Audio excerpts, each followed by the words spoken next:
பத்திரகாளி அம்மனுக்கு பெரும்பாலும் கிரீடம் வச்சு தான் வேஷம் கட்டுவாங்க. ஆனால் இங்கே ஒருத்தர் கொண்டை வச்சு வேஷம் கட்டியிருக்கிறாரு. இவர் கொண்டை வச்சு பத்திரகாளி அம்மன் வேஷம் கட்டினதுக்கு பின்னாடி ஒரு பெரிய காரணம் இருக்குது.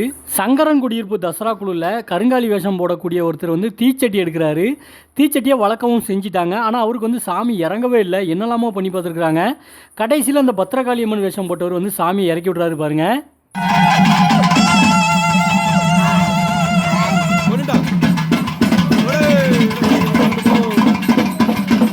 இந்த கருங்காலி வேஷம் போட்டுக்கிறவர் எவ்வளவு ஆக்ரோஷமாக சாமி ஆடுறாருன்னு பாருங்க.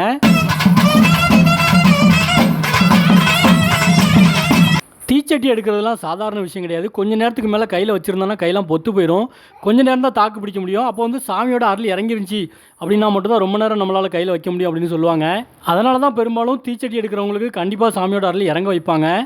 இந்த பத்திரகாளி அம்மன் வேஷம் போட்டவர் எதுக்காக கொண்டை வச்சிருக்காரு அப்படின்னா, முதல் வருஷம் இவர் காளி வேஷம் போடும்போது நிறைய பொருட்கள் வந்து காளி வேஷம் போட தேவையான பொருட்கள்லாம் நேமிசமாக இவருக்கு சும்மாவே கிடச்சிருக்குது. அதில் அந்த கிரீடம் மட்டும் இவருக்கு தலையில் செட் ஆகலைன்னு சொல்லி கிரீடம் செய்கிறதுக்காக வெளியில் ஆர்டர் கொடுத்துருக்காரு. ஆனால் அங்கே வந்து ரெடி ஆகவே இல்லை. கமிட்மெண்ட் கொடுத்துட்டு கடைசி நேரத்தில் செஞ்சு கொடுக்காம இருக்கிறாங்க. அதனால் ஏதோ ஒரு சக்தி ஏதோ ஒரு காரணத்தினால எப்படியோ இவருக்கு இந்த கொண்டையை வைக்கிற மாதிரி ஒரு சூழ்நிலை ஏற்பட்டிருக்குது.